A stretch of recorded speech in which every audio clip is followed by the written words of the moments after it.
aku udah berdoanya tuh bukan ke Yesus, Oke. ke Allah lah, Oke. Bapak atau apa, Ya. apapun aku berdoa ke Allah, bukan bukan Ya. Yesus gitu Hmm. selama ini. Jadi paling kayak mungkin apa ya, apa yang bisa Kono ditambahin mungkin buat aku supaya lebih ini lagi, kayak aku juga beberapa kali sering nonton video. Akhirnya dalam 8 tahun ini akhirnya memutuskan, deg-degannya di situ kok. Setelah 8 tahun belajar Islamnya cuma lewat YouTube. Iya, belajar sendiri. Lama juga ya 8 tahun ya. Lamaan lu berarti daripada gua. Beda setahun. Tapi gua belajarnya juga nggak sampai 7 tahun full. Selama 7 tahun itu gua 5 tahun cuma mengamati doang. Lihat-lihat orangnya, muslimnya. Yang belajar benar-benar 2 tahun. Lu belajarnya 8 tahun itu benar-benar belajar, bukan? Nggak intens banget sih ya, cuman kayak misalnya ada aja gitu loh, misalnya waktu senggang ya udah buka YouTube. Kayak semacam ceramahnya Ustadz Abdul Somad, Adi Hidayat tuh lu tonton juga? Itu biasanya kadang-kadang awalnya kan aku lebih ke Ahmad Didat, Zakir Naik itu. Nah kalau kayak ceramah-ceramah Ustadz kayak selingan, Oh, selingan. kayak referensi lagi lah, ada tambahan ilmu Islam ya apa. Oke, tapi maksud gue si Ferry ini jadi Kristennya berapa tahun? Dari kecil apa enggak? Dari kecil, Oh, dari kecil. dari kecil. Aku baptis itu waktu SMP. Oh, gerejanya apa? Gerejanya non karismatik sih, Non karismatik. non karismatik. Gereja apa tuh? GKI, GKKB dulu, GKKB. Gereja Kristen Kalimantan Barat. Oh, ada ya? Gereja Kristen Kalimantan Barat. Berarti sih orang-orang Pontianak gitu. Sebenarnya dari sekolah sih kok, Oh, dari sekolah. dari sekolah. Oke. Dari sekolah. Jadi ibaratnya kan dulu ngambil apa, mempelajari apa, masuk ke Kristen itu kan karena sekolah. Dulu Karena kan sekolah sekolah. itu ibaratnya tuh mau dapat nilai agama plus ke gereja gitu. Kalau nggak gereja nilainya kurang. Nggak ada plusnya lah. Oh, nggak ada Soalnya plusnya. hanya karena akademisnya dari hasil ujiannya ya udah segitu aja. Jadi kalau mau dapat nilai plus ke gereja. Nah dulu kan mikirnya ya udahlah, minggu juga bingung mau ngapain kan. Ya udah ke gereja lagi, gereja ketemu lagi temen. Jadi dari TK, SD, SMP, SMA Kristen terus. Ya, Sekolahnya maksudnya. ya. Oke. Kuliah? Kuliah masih Kristen Kuliah universitas apa? di Pontianak juga waktu itu. Loh, selama ini tinggalnya di Pontianak? Dulu Sampai kelas berapa? aku 2010 ke Jakarta. Oh, itu udah lulus kuliah. Ya, nggak lulus sih kuliahnya. 3 semester doang. 2010 pindah Jakarta, kerja. Ya. Kerja apa? Sekarang apa? Sekarang? Sekarang aku di asuransi kok. Oh, asuransi? Iya, Asuransi apa? di Manulife. Manulife ya? Iya. Iya. Manulife. Pernah dengar. Kirain itu apa namanya? Yang banyak itunya agennya apa namanya? Prudensial bukan? Nanti jadi ini nih, kok lagi jadi promosi lagi. Gue dulu pernah jadi beberapa bulan gitu lah. Udah belajar 8 tahun. Terus akhirnya sekarang baru berani menetapkan mau jadi muslim. Iya, karena aku mikirnya sampai kapan kan, maksudnya agama aku nggak jelas gitu kan. Ini momennya pas banget di bulan Ramadan, makanya kemarin kan sempat agak susah dapat dari saya. Iya. Apa jadwal kodon di Padang. Iya. Jadi ya udahlah, aku mikir apalagi yang mau dipelajarin gitu loh. Maksudnya selama ini kan udah belajar cukup lah gitu loh. Kalau untuk teknis kan menurutku itu nanti seiring berjalan. Berjalan, iya. Gitu maksudnya. Jadi aku mikir ya udahlah, aku boleh dibilang modal nekat juga bisa dibilang. Ya udahlah, mau apa lagi gitu loh. Maksudnya lu hidupmu mau mana? Gitu. Ya, selama ini juga diingetin juga lah sama teman-teman juga. Ya memang harus jelas lah mau apa. Selama ini kan aku selama 8 tahun juga nggak pernah ke gereja lagi kan. Oh, 8 tahun ini lu nggak pernah gereja? Iya, terakhir kali aku ingat banget, terakhir kali aku ke gereja itu sebutin nggak Bang? Apa-apa. GBI ya. GBI mana? GBI Emporium. Tanya lagi. GBI Emporium itu terakhir kali masuk ke gereja tuh. Gue juga dulu GBI. Itu aku ingat banget tuh waktu aku masuk itu, yang ada aku nggak bener-bener nggak bisa fokus ibadah. Yang ada aku cuma pelangap pelongo. Cari cewek? Bukan. Bukan, kira cari cewek. Kalau ngeliat maksudnya orang loncat-loncat ya kan, terus panggungnya megah udah kayak konser, terus ibaratnya sampai nangis-nangis, terus bahasa roh segala macam. Aku dalam hati itu yang aku pikirin malah, ya apakah ini yang Tuhan mau gitu. Itu terakhir kali. Pernah bisa bahasa roh? Nggak bisa. Karena dari dulu kan aku non karismatik kan. Oh iya, dari non karismatik ke GBI ya pasti Iya. jauh beda ya. Berarti selama jadi Kristen juga udah nggak meresapi konsep ketuhanannya gitu ya. Dari kecil ya seperti sebagian orang lah kok. Maksudnya aku juga ya terima Kristen ya karena memang di Sekolah, sekolah orang dan tua. ibaratnya ya seru gitu loh. Nah makanya sebenarnya aku kayak punya satu pemikiran, ya makasih mas. Iya, Punya satu pemikiran tuh maksudnya apa? Kata orang kan semua agama benar gitu kan. Gitu. Baik. Ya baik benar gitu kan. Ya, aku mikir apa? Makasih ya mas ya. Berapa nih mas? kopi akhir zaman. Iya, kopi zaman. Asik. Ngeri amat. Kopi zaman. Ya amat. Gak apa-apa deh, yang penting syahadat dulu deh. Terus? Ya, tapi jujur loh kok, aku kemarin itu pas aku dapat jadwal dari si Melisa, aku mimpi. Mimpi apa? Aku mimpi. Agak serem sih, tapi dalam mimpi aku nggak serem. Aku mimpi aku udah meninggal. Terus di mimpi itu aku dalam bentuk roh, tapi aku senang. Oh, Karena dalam bentuk ini beneran, ini kemarin baru dapat jadwal dari si Melisa. Oh, ya? Tuh, baru dapat jadwalnya, malamnya langsung mimpi, nggak tahu ya. Ini malam lah ya. terus? Maksudnya cuma cerita aja. Maksudnya aku keinget, oh iya ya kemarin ada mimpi begitu. Terus aku berbentuk roh, aku senang. Senang karena aku inget, oh aku udah syahadat. Waduh. Iya beneran itu. Di dalam bentuk roh ya aku senang gitu. Iya. Terus aku dalam bentuk roh, ini cuma mimpi ya maksudnya. Dalam bentuk roh aku deketin tuh keluargaku atau temen, ibaratnya kayak ngingetin mereka walaupun mereka nggak bisa denger Oke, gitu. oke, iya. Tapi dalam mimpi aku senang gitu. Waduh.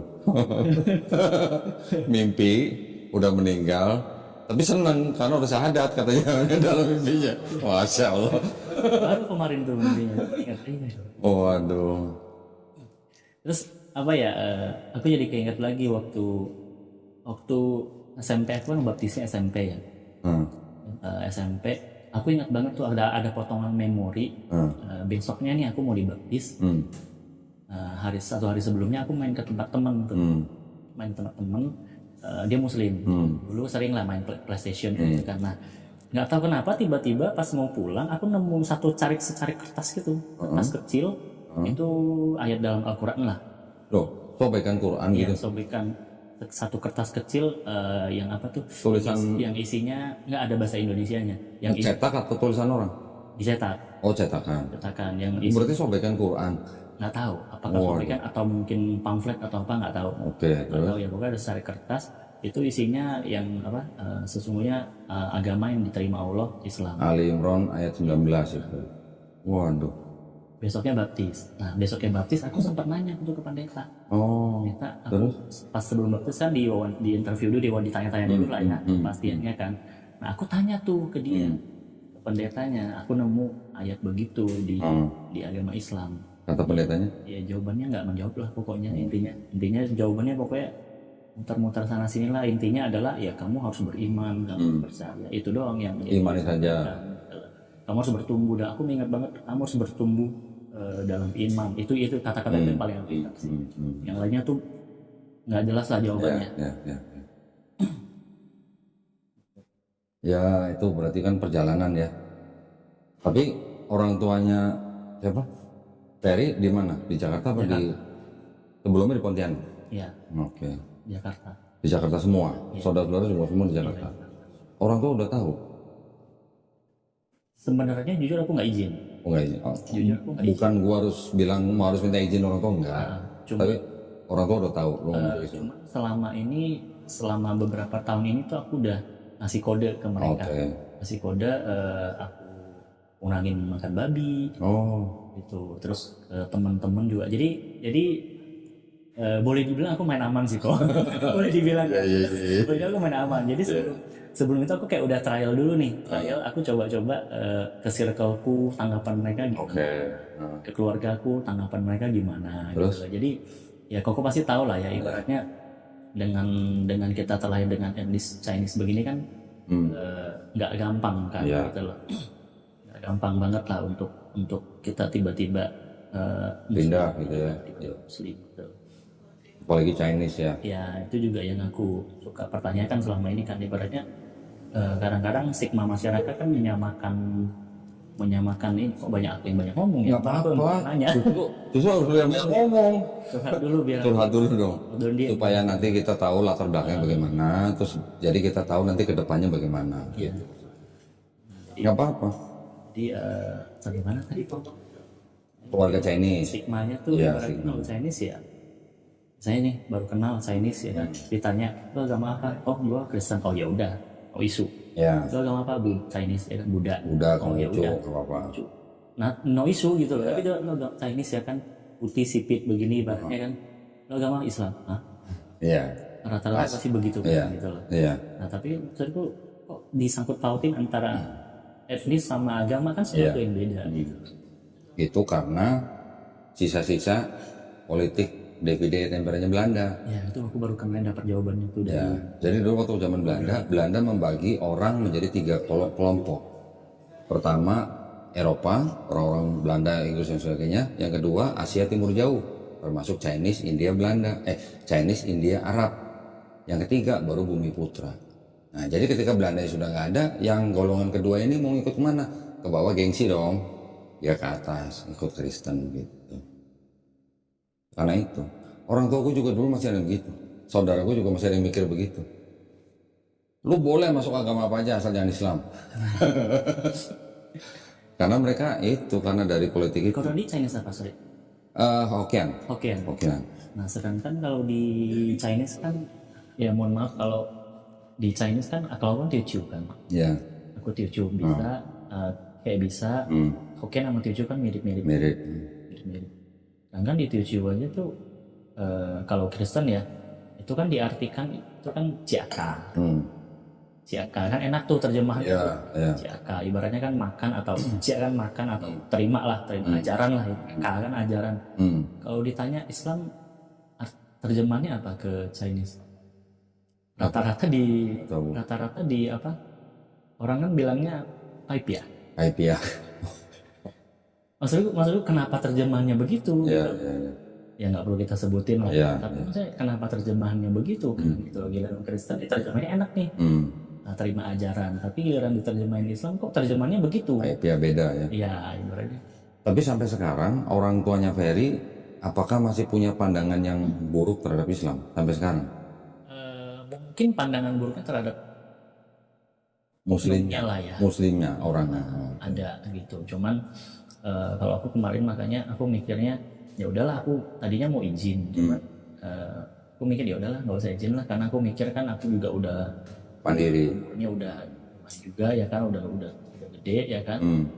Udahlah, dan aku tahu aku harusnya sih dia larang pun, aku mikir dia larang pun aku masih akan tetap akan syahadat gitu.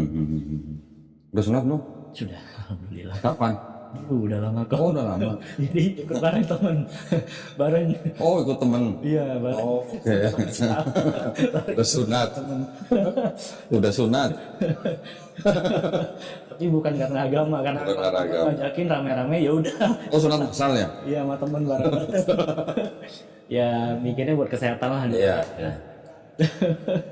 Rata-rata orang mikirnya begitu. Ya, berarti Ferry udah siap lah ya dengan segala konsekuensi dengan keluarga ya. Masih tinggal sama orang tua atau udah tinggal sendiri? Sekarang tinggal sendiri. Oh, tinggal sendiri. Tinggal sendiri. Ya, apalagi udah tinggal sendiri ya. Jadi takutnya ada orang yang sudah beriman kepada Islam, tapi karena keluarga mereka nahan, mereka nggak berani.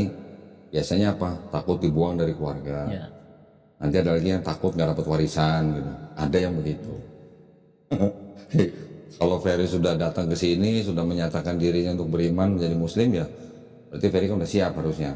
Ya, makanya lama kok 8 tahun. Karena itu sebenarnya memang lebih tepatnya bukan soal belajarnya. Ya. Karena bebannya itu yang aku pikirin. Oh, berarti selama 8 tahun mikirin warisan gitu? Bukan. Oh, bukan. Selalu ngebayangin tuh, aku sebelum ini ya, maksudnya selalu ngebayangin posisi aku udah Muslim nih. Apa yang akan terjadi gitu. Serangan apa dari keluarga, mungkin keluarga jauh, teman-teman segala macam gitu loh, pasti akan ada. Makanya di situ aku mikirnya aku harus persiapin diri gitu loh. Mungkin aku persiapin diri adalah pada saat suatu hari nanti aku diserang, mungkin itu bisa jadi momen aku untuk dakwah di situ. Justru malah momen kan ibaratnya. Lu kenapa sih? Saya lu gila atau apa? Sambat apa gitu loh kan? Kenapa tiba-tiba Islam kan? Gitu loh. Ya udah duduk dulu ya kan. Coba deh kitabnya gimana? Ajak ngobrol. Ya ajak ngobrol lah. Ibaratnya itu momen untuk dakwah lah. Aku Bener. mikirnya begitu gitu loh. Kita nggak usah mentargetkan untuk mengislamkan siapa-siapa. Iya. Kita sudah menyampaikan udah cukup. Masalah dia terima nggak terima itu bukan urusan kita gitu. Keren ya. Alhamdulillah 8 tahun nih. Ya sebenarnya soal perbandingan Kristen dan Islam sih udah cukup inilah ya. Cukup ya. Cukup inilah, udah cukup ibaratnya cukup terjawab lah selama inilah. Itu ibaratnya videonya Ahmad Didat aja sampai aku udah bingung mau nonton video yang mana. Udah habis semua. Ya sampai yang baru yang mana lagi yang belum aku nonton nih gitu loh. Gak ada yang baru, semuanya lama ya. Maksudnya Yang belum diupload. yang belum aku nonton yang mana lagi nih gitu loh. Dan Gua ada kumpulan videonya almarhum Syekh Ahmad Didat. boleh. Sekian banyak. Nanti kalau mau kopi boleh tuh kalau mau nonton lagi. Saya dengar dari Melisa katanya Ferry kan memang sudah mantap mau masuk Islam. Tapi kata Melisa katanya Ferry ada yang mau ditanya lagi, ada yang mau ditanya dulu gitu katanya. Iya sebenarnya sih lebih banyak ke teknis sih kok. Oh, teknis. Kalau pertanyaan umum ya paling apa ya? Bukan akidah, bukan Ya kalau akidah sih udah Konsep. cukup inilah ya. ketuhanan gitu. Sebenarnya tentang Yesus aku udah dari dulu juga pas aku udah mulai udah berapa tahun ini tuh aku udah berdoanya tuh bukan ke Yesus, Oke. Allah lah, Oke. Bapak atau apa Ya. apapun lah. Aku berdoa ke Allah bukan Ya. Yesus gitu Mhm. selama ini. Jadi paling kayak mungkin apa ya apa yang bisa Kono ditambahin mungkin buat aku supaya lebih ini lagi kayak aku juga beberapa kali sering nonton video Kono juga kan soal kitab-kitab selama ini yang ada kakinya pas Catatan kaki. kaki terus misalnya iblis yang berjasa sebenarnya ya kan kayak gitu. Cuma kan nggak semua video aku tonton nih Iya, Kodondi itu karena panjang banget kok. Kalau ngomong sebentar kan nggak masuk. Kalau gue cepetin biar dapat poin yang pentingnya nih gitu. Ini gue lagi ngedit video 8 jam nih. Kemarin ada yang 9 jam tapi dia belum mau ditayangin. Ini 8 jam nih. Ya gimana ya, kita tetap harus menyampaikan apa yang kita tahu. Kalau dulu dari almarhum Syekh Ahmad Didat kita sering mendengar atau sering menonton bahwa ya di dalam kitabnya saudara kita yang Kristen kan memang banyak masalah.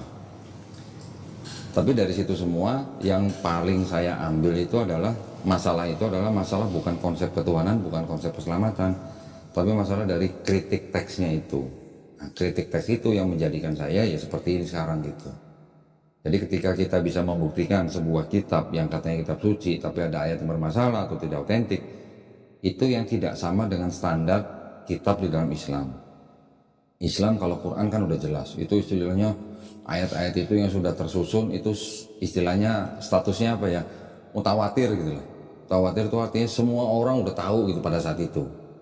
Ketika kita turun ke hadis, di hadis juga ada pembedaan, ada yang sahih, ada yang hasan, ada yang doif, ada yang murud dan sebagainya. Jadi kita menggunakan hukum di dalam Islam itu harus hukum yang memang benar-benar dianggap otentik. Beda dengan di Kristen. Kalau di Kristen walaupun ayatnya bermasalah, tapi kan itu tidak menjadi suatu halangan buat orang Kristen untuk tetap beriman. Karena mereka menggunakan doktrin, bukan menggunakan dalil. Itu yang membedakan. Kalau masalah agama-agama lain, sudah sempat belajar agama-agama yang lain nggak? Selain Kristen dan Islam? Jadi gini, awalnya itu kenapa aku belajarnya Islam? Karena Islam kan ibaratnya agama yang paling dekat lah sama Kristen. Oke. Agama lain, lo kayak Buddha itu kan ada konsep berhalanya. Berhala. Itu aku udah terima. Ya, sama reinkarnasi. Hindu segala macam ada berhalanya lah gitu. Dari situ aja tuh aku udah nggak terima. Jadi aku nggak fokus ke situ. Konghucu? Konghucu juga berhala kok. Kan? Ada berhalanya. Tapi kalau kita pelajarin dari awal-awal ajarannya, mirip sama Islam sebenarnya. Konghucu. Tapi emang ada kitabnya kok. Ada, gue pernah baca. Lebih ke dari Konfusius sih. Iya, ya mungkin ada gabungan lah ya. Ada Taoisme, ada Konfusionisme, ada mungkin gabungan. Gue sendiri juga nggak sampai ke dalam. Tapi yang kita bisa lihat sekarang kan Konghucu ini kan banyak masih menerima yang namanya perantara-perantara, yaitu dewa-dewa gitu. Ya, Buddha, Konghucu, Hindu, ini kan Mirip Buddha nggak sih? kalau mau dibilang kemiripan ada kemiripan, tapi kalau Buddha kan Dewa-dewanya kan mirip kan? iya dewa-dewa mirip. Tapi kalau Buddha kan mungkin konsepnya agak ada yang sedikit berbeda, dia kan mengedepankan dharma-dharma. Lebih ke horizontal ya. Iya, yang ke atasnya ini kayaknya kurang ditonjolkan gitu. Pernah tahu di dalam Buddha Tuhan itu namanya siapa? Enggak. Padahal KTP lu Buddha kan? Itu salah satu bukti. Ya, salah satu bukti di dalam Buddha konsep ketuhanan itu tidak dikedepankan, tapi ya lebih banyak mengedepankan dharma-dharmanya. Gitu. Gue aja kaget ketika tahu nama Tuhan dalam Buddha itu Nirwana. Nirwana. Padahal orang awam taunya Nirwana kan surga. Ternyata bukan, Nirwana itu ternyata nama Tuhan dalam Buddha. Gue dengar dari pemuka agama Buddha sendiri loh. Nah kan berarti kan bukti kan, KTP-nya padahal Buddha. Nggak tahu. Itu dari keluarga kok. Dari keluarga, iya makanya. Nah, yang paling gue seneng di dalam Islam konsepnya begini. Setiap manusia yang lahir, kita semua nih yang lahir, sebelum lahir kita tuh sudah bersyahadat, roh dan jiwa kita tuh udah bersyahadat bahwa penguasa kita, Tuhan kita adalah Allah Subhanahu Wa Taala, Sang Pencipta. Tapi ketika kita lahir, kalau kita lahir di dalam keluarga Islam, ya alhamdulillah, ya kita masih terus menyembah Allah Subhanahu Wa Taala. Tapi ketika kita lahir, ya contoh seperti kita lah, lahir di keluarga Chinese di Indonesia yang pernah memakan hasil daripada politiknya Belanda, jadi sekarang begini nih, orang tua kita begitu kan pandangannya. Kita tidak tahu yang namanya Tuhan kita yang sebenarnya siapa. Nah, tapi ketika kita mendengar Islam, terus kemudian kita menerima Islam, sampai kita memeluk Islam, di dalam Islam itu kita memahaminya bahwa orang ini sebenarnya tidak pindah agama, tapi kembali ke fitrahnya. Karena ketika kita lahir, kita tuh fitrah sebenarnya. Fitrah itu adalah sifat asal manusia. Nah, jadi ketika orang masuk Islam, memeluk Islam, dia kembali ke fitrah. Kembali menjadi orang yang harus berserah diri hanya kepada penciptanya. Simpel banget. Dan sangat-sangat make sense gitu. Kalau kita percaya ada Tuhan, konsep di dalam Islam itu yang paling make sense. Itu. Bener nggak? Yeah. Masuk di akal kan? Iya. Kepada siapa kita harus menyembah kalau bukan kepada pencipta kita? Menyembah kepada pencipta. Nah, sejarah peradaban manusia sekian ribu tahun, orang untuk mengenal penciptanya itu kan kadang-kadang melalui jalan yang beda-beda. Ada yang menyembah penciptanya lewat perantara, nanti ada patung, ada dewa dan sebagainya. Karena ketika orang zaman dulu melihat ada orang punya kemampuan lebih, dia dianggap punya sifat ilahi. Timbullah penyembahan kepada dewa-dewa, dewa ini gitu. Jadi dalam Konghucu sendiri kan juga ada kan dibiarakan. Pernah dengar dewa dapur? Banyak dewa. Banyak. Ya salah satunya adalah dewa dapur. Saja ada dewanya kan. Ada yang namanya dewa dapur, dia ditaruhnya di belakang. Kenapa? Nah kayak gitu-gitu. Semua didewain. Ya, jadi kalau ketika ada sosok yang dianggap punya kelebihan dari manusia biasa, dia dianggap punya sifat ilahi, dianggap dewa. Dewa sama Tuhan kan bahasa Inggrisnya sama, God juga. Bedanya cuma G gede sama G kecil kan. Nah, tapi di Islam nggak ada konsep yang begitu. Semua manusia sama. Kalaupun ada manusia-manusia yang diberi kelebihan, itu semuanya atas izin pencipta. Jadi bukan karena manusia itu sendiri gitu. Maksud gua adalah dalam konteks Nabi diberi mujizat. Ya fine, itu semuanya adalah mujizat Allah sebenarnya. Cuman diizinkan untuk dilakukan oleh utusan itu. Nah kalau kayak Sun Gokong gimana loh nih? Gitu maksud gua. Ya, orang-orang zaman dulu akhirnya meninggikan orang atau yang sesuatu yang lebih dari manusia biasa menjadi dewa. Yang mau ditanyain apa soal teknis? Mungkin kalau bisa dijawab atau nanti setelah bersadar. Banyak sih kok kalau teknis kok. Boleh. Aku juga udah sambil ini sih sekarang. Soal hadis segala macam kan banyak juga kan cerita-ceritanya gitu loh. Kemarin tuh baru tahu juga kalau ternyata sholat itu jadi 5 waktu itu dinego sama Nabi Muhammad. Gitu. Terus tapi yang nyuruh nego bukan Nabi Muhammad sendiri loh. Nabi Musa. Nabi Musa di sana. Terus kemarin nih baru dapat sampai nonton tuh merinding gitu kan, ternyata ada konsep pengorbanan loh di Islam gitu. Pengorbanan gimana? Ibaratnya kan kalau di Kristen kan pengorbanan Yesus di atas salib kan gitu. Mereka kan mengedepankan konsep itu kan. Ternyata aku ketemu juga konsep di Islam dan ibaratnya Nabi Muhammad saking Nabi siapa? berkorbannya, Nabi Muhammad sangat-sangat berkorban untuk umatnya. Yang aku ini ya, yang aku pelajari ya, koreksi kalau aku salah. Ya, misalnya sakratul maut ternyata ditangguhkan oleh Nabi Muhammad gitu kan, berarti yang tadinya tuh sakit banget, sakitnya sampai itu terus ditangguhkan sama Nabi Muhammad. Itu beda sama konsep penebusan dosa. Bukan, maksudnya ada pengorbanan di situ.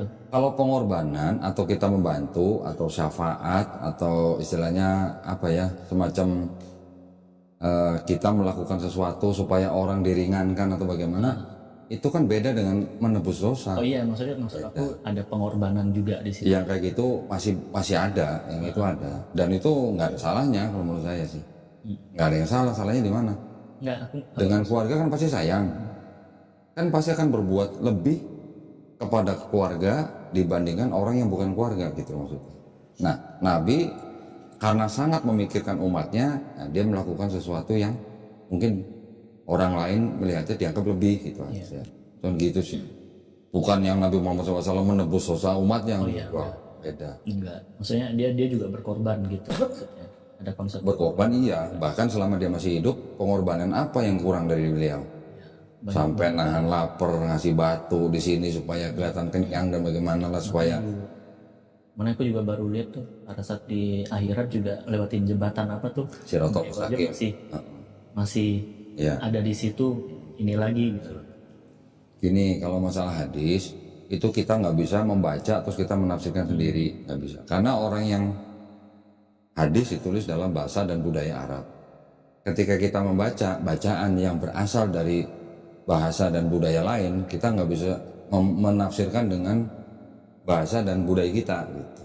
Itu yang kadang-kadang orang awam salah menempatkan diri gitu. Karena bacaannya begini, dia menafsirkan dengan budaya dia beda gitu konteksnya sama yang dipahami sama orang yang menulis dan menyusun gitu. Itu kadang-kadang memang harus hati-hati. Makanya sebaik-baiknya upaya kita untuk memahami agama Islam adalah kita harus menggunakan urutan hukum itu tadi. Pertama adalah Quran, kedua adalah hadis yang sahih, ketiga adalah ijma ulama, yang keempat adalah qiyas. Kita jangan lari dari ini. Jadi kalau di Quran nggak ada, kita bisa menengok hadis yang sahih. Hadis yang sahih nggak ada, kita harus perhatikan atau pelajari ijma ulama, kesepakatan para ulama. Kenapa kita harus juga bersandar kepada kesepakatan ulama? Karena kan ulama ini yang paham bahasa, paham budaya, paham segalanya tentang Quran dan hadis gitu. Kalau kias apa tuh? Kalau kias itu ilmu, bukan ilmu ya, apa namanya, kayak semacam hukum analogi gitu. Kita bandingkan dengan kejadian yang serupa, nah jadi kita ngikutin yang itu. Kias gitu.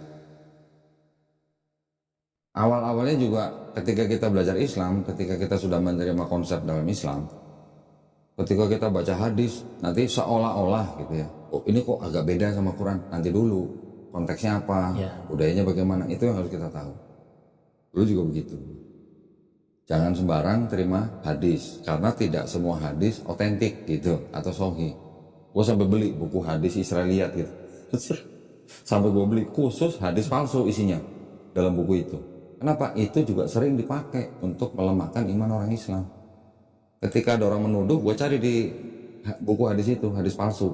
Kalau di situ ada, udah gampang jawabnya. Ini hadis palsu, ini hadis Israeliat. Udah nggak usah pakai.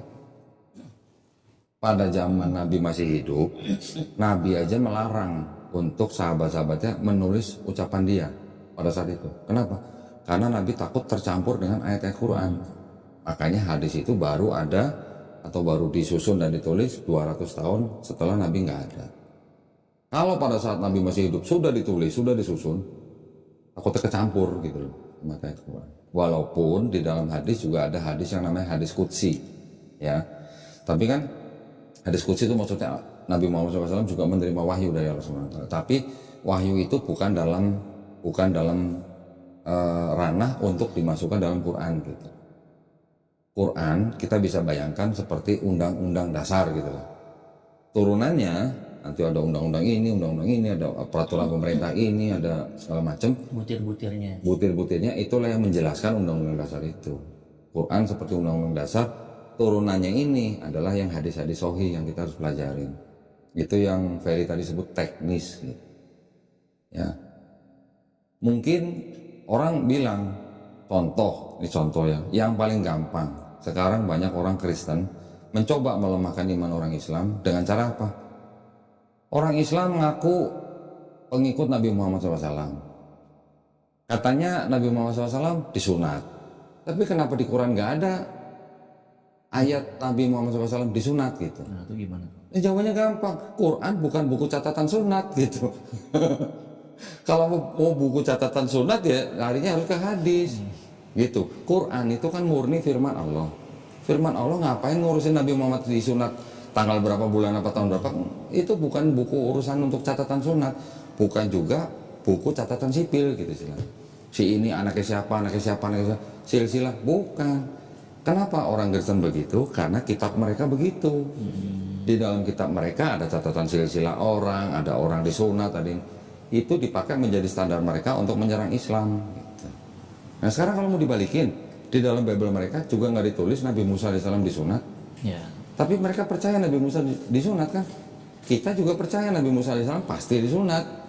Karena sudah ngikutin siapa? Bilang Ibrahim. Nah, apa kita harus cari ayat Quran kalau Nabi Muhammad SAW disunat? Nggak ada urusannya. Quran bukan buku catatan sunat gitu. Tinggal baca aja di hadis. Karena kan tadi saya bilang hukum Islam ada 4. Tinggal sesuai urutannya aja. Kalau di Quran nggak ada, cari di hadis. Kalau di hadis nggak ada, kita bisa juga baca Sirah Nabawi. Di Sirah Nabawi lebih lengkap. Nah, ketika di hadis nggak ada, barulah kita ke Ijma Ulama. Ijma Ulama ini baru nanti yang bisa menyimpulkan dari hadis tertentu. Mereka membandingkan hadis ini dengan hadis ini, yang lain. Baru nanti ulama bisa menyimpulkan atau membuat kesepakatan. Gitu aja. Sampai orang Kristen bikin video, waduh, ada orang keluar dari Islam masuk Kristen gara-gara apa? Gara-gara Nabi Muhammad SAW katanya nggak disunat. Berarti dia kurang baca gitu aja, susah amat. Katanya di Quran nggak ada Nabi Muhammad SAW disunat, berarti dia nggak tahu yang namanya hadis-hadis atau apa. Itu aja.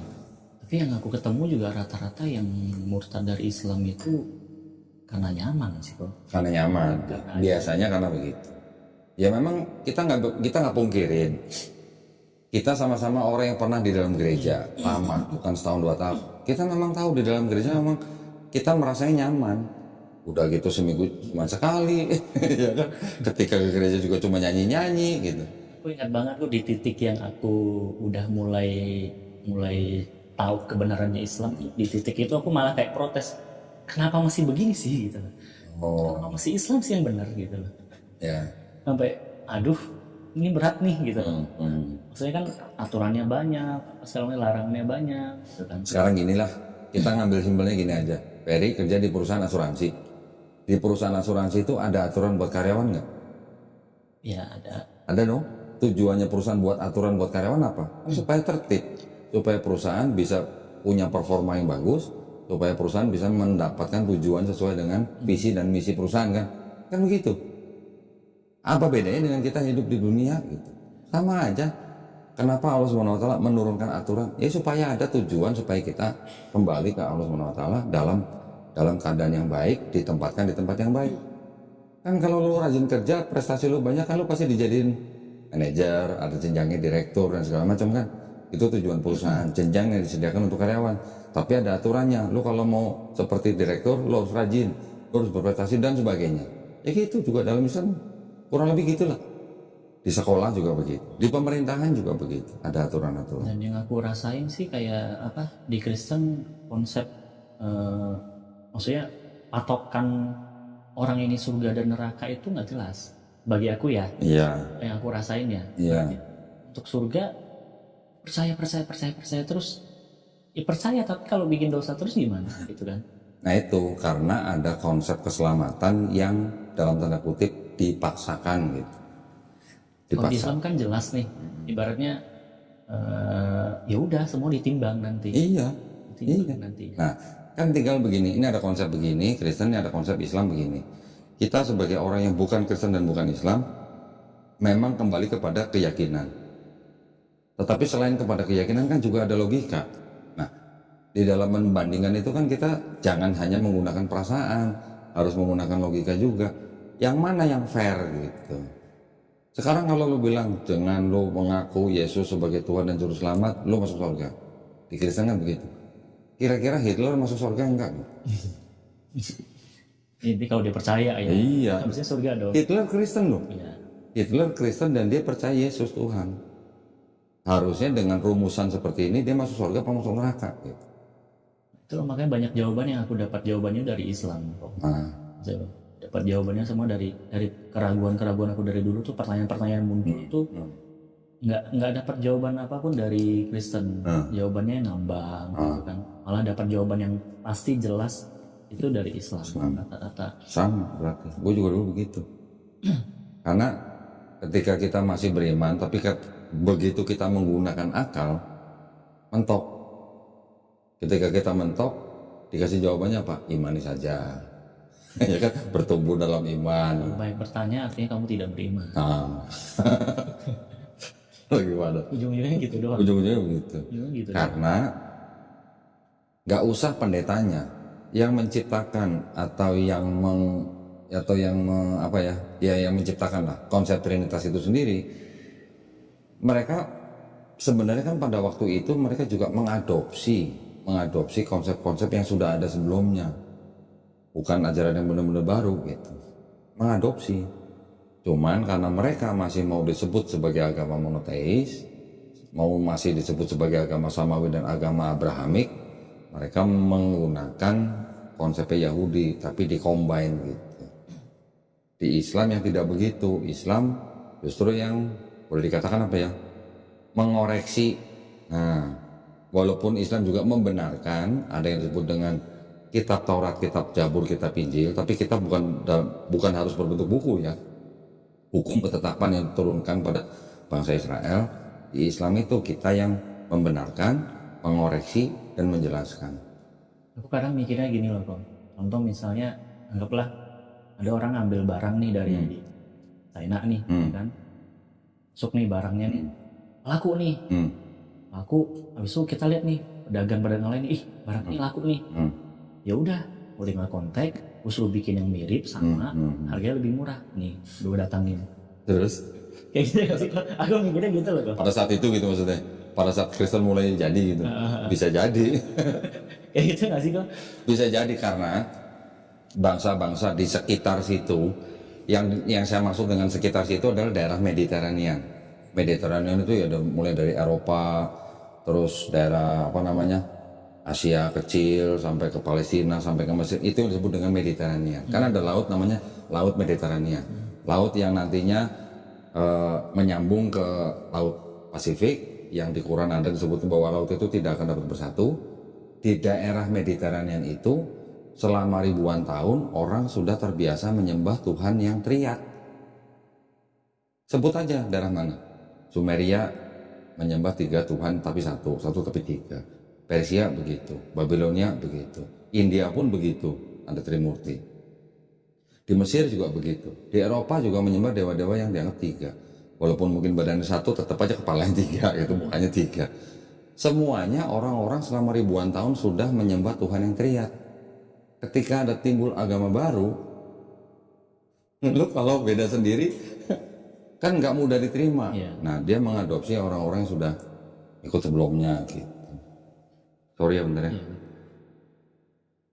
Assalamualaikum, kok? Ya kok, gimana? Lagi ada tamu?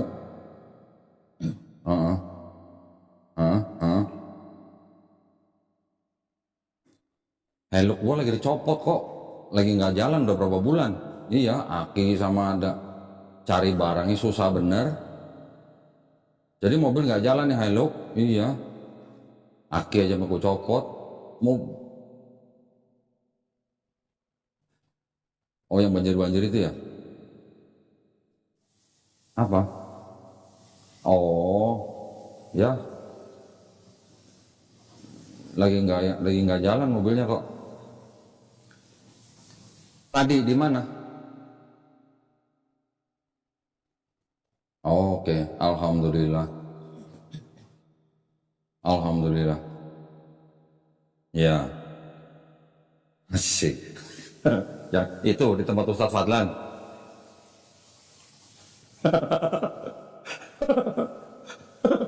Ya udah, alhamdulillah. Tapi gua ngeliat videonya Dr. Richard bininya udah pakai hijab kok. Oh, oh gitu. Iya, iya, ya mudah-mudahan lah bininya mengikut.